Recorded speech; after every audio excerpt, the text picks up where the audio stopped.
Today, we continue with section 6 in chapter 5, Time and Eternity. God, in his knowledge, is not waiting, but his kingdom is bereft while you wait. All the sons of God are waiting for your return, just as you are waiting for theirs. Delay does not matter in eternity, but it is tragic in time. You have elected to be in time rather than eternity, and therefore believe you are in time. Yet your election is both free and alterable. You do not belong in time. Your place is only in eternity, where God himself placed you forever. So we are learning about time and eternity. And God, in his knowledge, is not waiting. So he is not waiting, because where God is in his knowledge in eternity, there is no time. What would he wait for?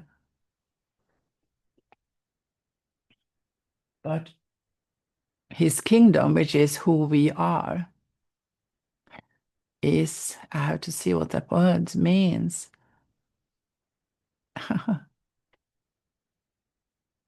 It means,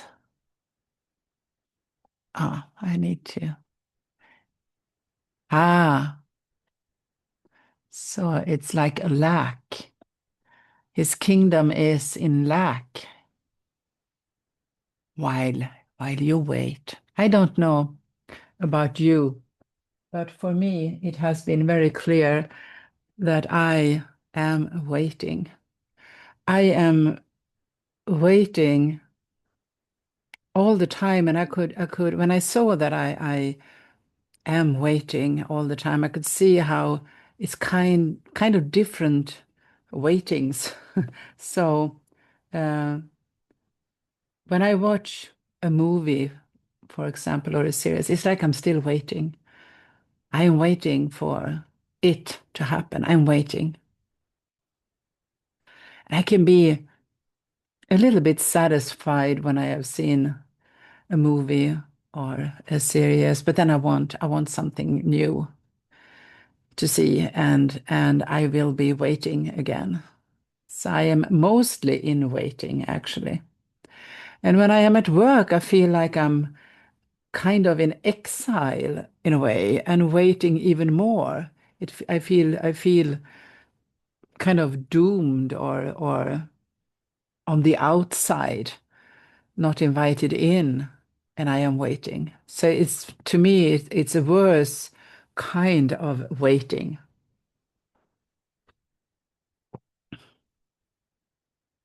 And when I am doing this, when I am reading A Course in Miracles or facilitating groups, reading A Course in Miracles or doing the lessons, or we are maybe exploring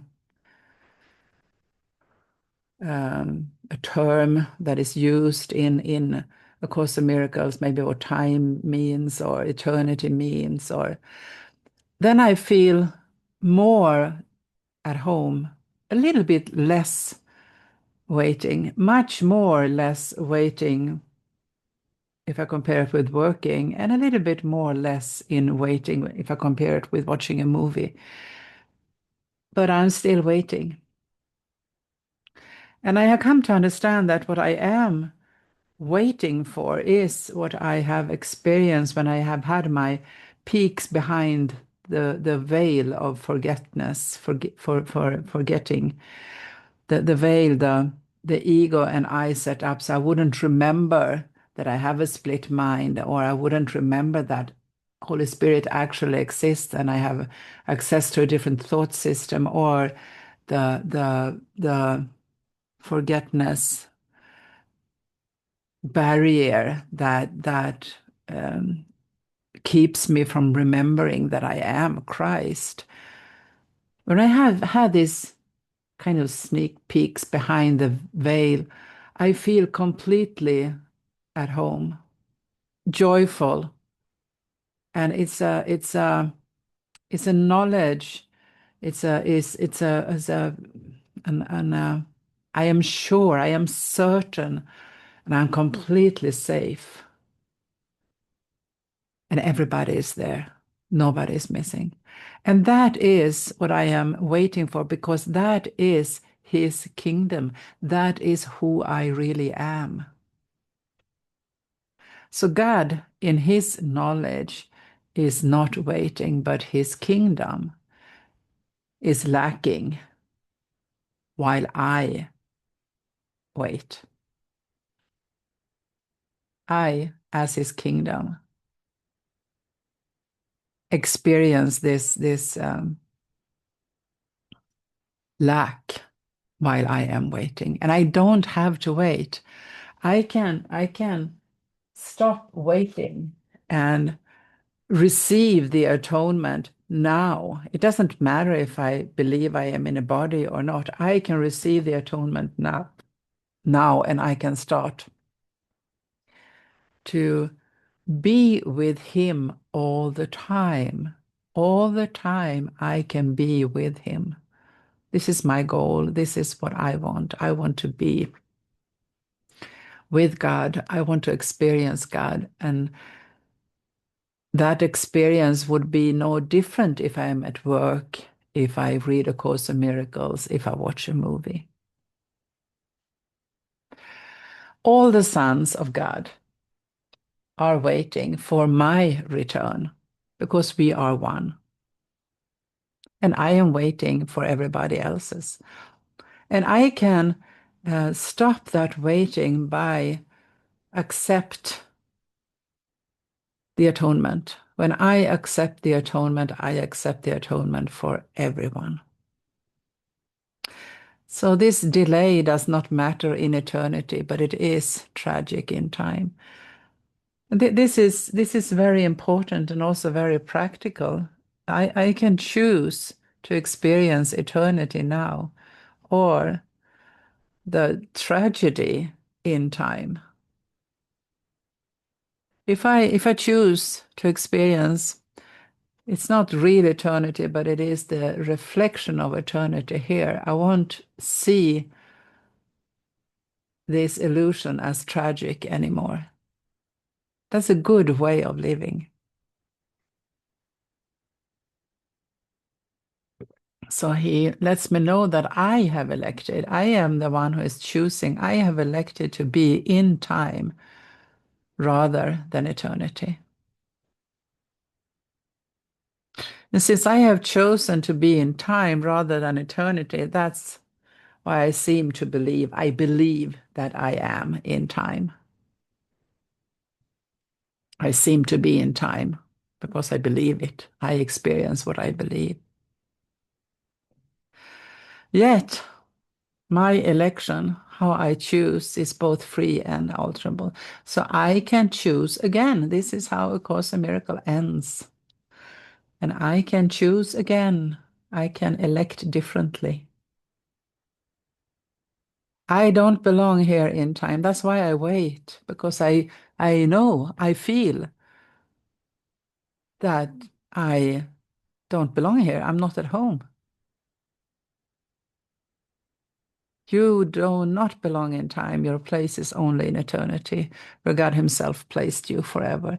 That's where I am right now, dreaming this illusion.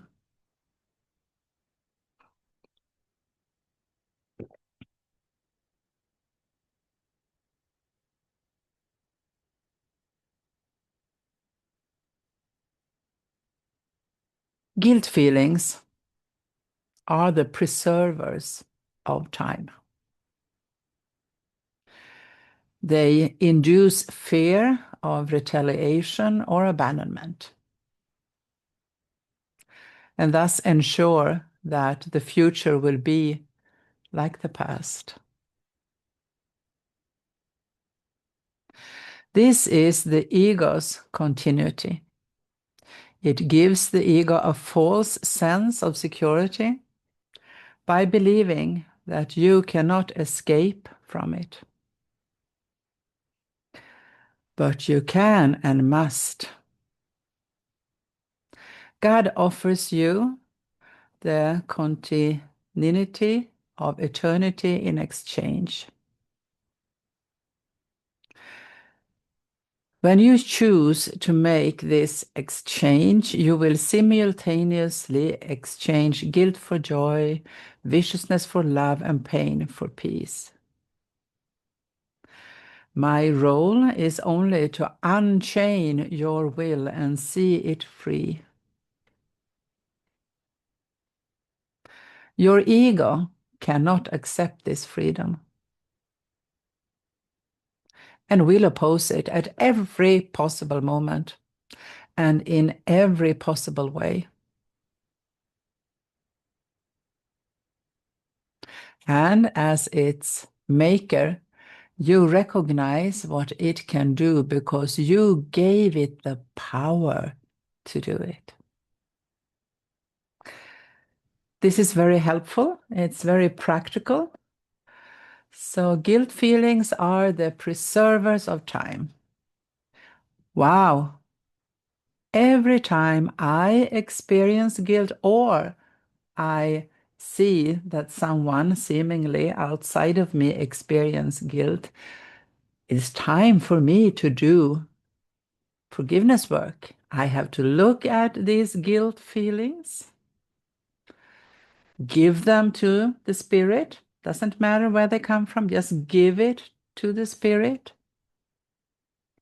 and receive His teachings, which is that nothing have happened, all is well. When I do that, the guilt feelings will shift and become, for me, it feels like a relief. I feel relieved and I feel light, I feel soft, I feel open. This is the reflection of eternity. Very, very practical. Guilt feelings are the preservers of time. Guilt feelings induces fear and fear of retaliation and abandonment. So when I start to feel fear of retaliation or abandonment, which I do very often, like, oh, my daughter doesn't want to talk to me, then I am abandoned. It's very easy. I didn't get that job, I'm abandoned. My colleague looked funny at me. That's abandonment. You see, we have to be very vigilant and look at these feelings and thoughts.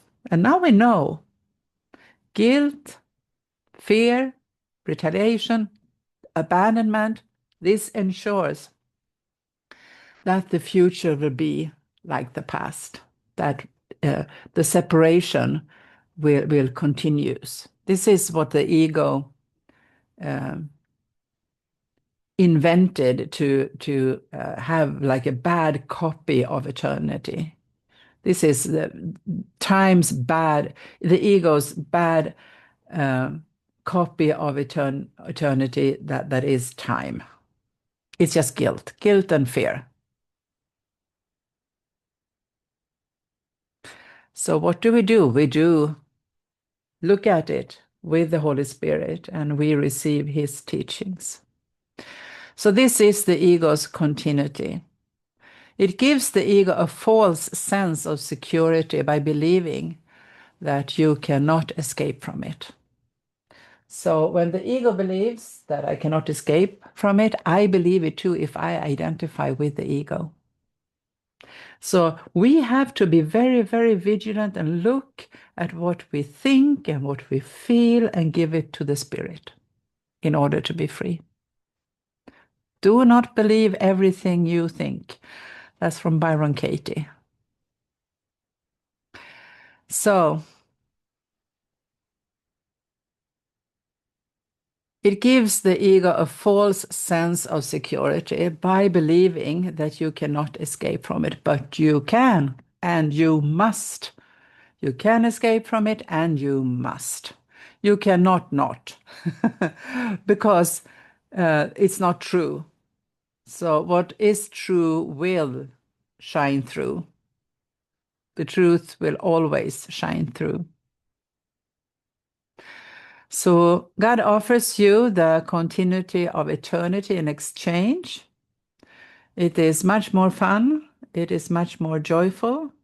It's much more safe. So it's a good choice. When you choose to make this exchange, you will simultaneously exchange guilt for joy, viciousness for love, and pain for peace. And Jesus/Holy Spirit says that his role is only to unchain your will. And unchaining our will is to help us see that we are not chained to the identity of the ego. We can choose differently. And we just need a little willingness that is like a door opening to this joy and love and peace.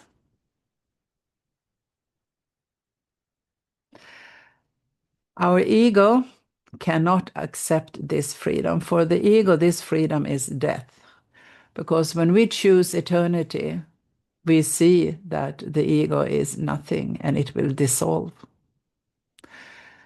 As long as I have a little bit of belief in the ego will oppose at every possible moment and in every possible way. It's very creative. And we are the ego's maker. So we do recognize what it can do. So we see these thoughts of guilt, feelings of fear, of retaliation, of abandonment, and so on. We see it.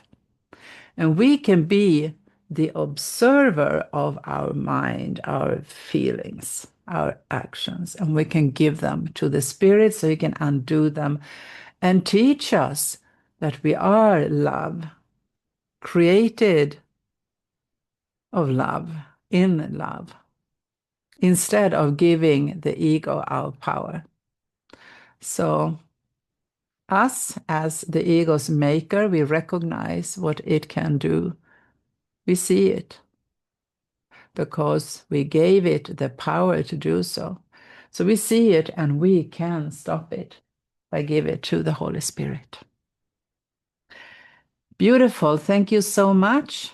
We continue with paragraph 3 tomorrow.